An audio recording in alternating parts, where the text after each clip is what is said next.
السلام علیکم۔ Social media پر کئی دنوں سے ایک خبر زیر گردش ہے جس میں کہا جا رہا ہے کم سن مغویہ بچی اپنے والدین سے ملنا چاہتی ہے۔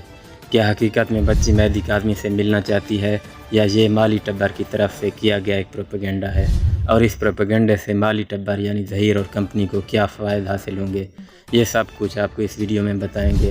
لیکن اس سے پہلے آپ سے گزارش ہے ویڈیو کو لائک کر دیں، چینل کو سبسکرائب کر دیں اور بیل کے آئیکن کو پریس کر دیں۔ ناظرین، کچھ دن پہلے پولیس کے ہائی آفیشلز نے مہدی کاظمی سے ملاقات کی اور مہدی کاظمی کو دارالامان میں اپنی بیٹی سے ملنے کا کہا، جس پر مہدی کاظمی نے ملنے سے انکار کر دیا۔ اس پر ظہیر کے وکیل نے میڈیا انٹرویو میں کہا کہ اگر مہدی کاظمی کو اپنی بیٹی سے اتنا پیار ہے تو وہ دارالامان جا کر اپنی بیٹی سے ملتے کیوں نہیں۔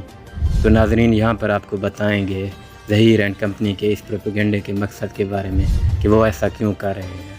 کورٹ کا فیصلہ ہے کہ مہدی کاظمی دارالامان میں اپنی بیٹی سے نہیں مل سکتے۔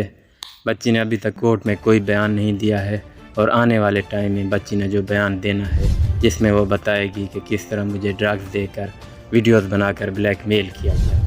اور اگر اس دوران مہدی کاظمی اپنی بیٹی سے ملتے ہیں تو ظہیر اینڈ کمپنی کورٹ میں یہ جواز پیش کرے گی کہ مہدی کاظمی نے اپنی بیٹی پر دباؤ ڈالا ہے، جس کی وجہ سے بچی نے اپنا بیان بدل دیا ہے۔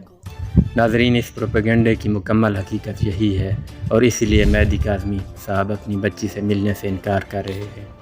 آپ سے ریکویسٹ ہے چینل کو لازمی سبسکرائب کیجیے گا۔ مزید اپڈیٹس کے لیے دیکھتے رہیے ریختہ نیوز چینل۔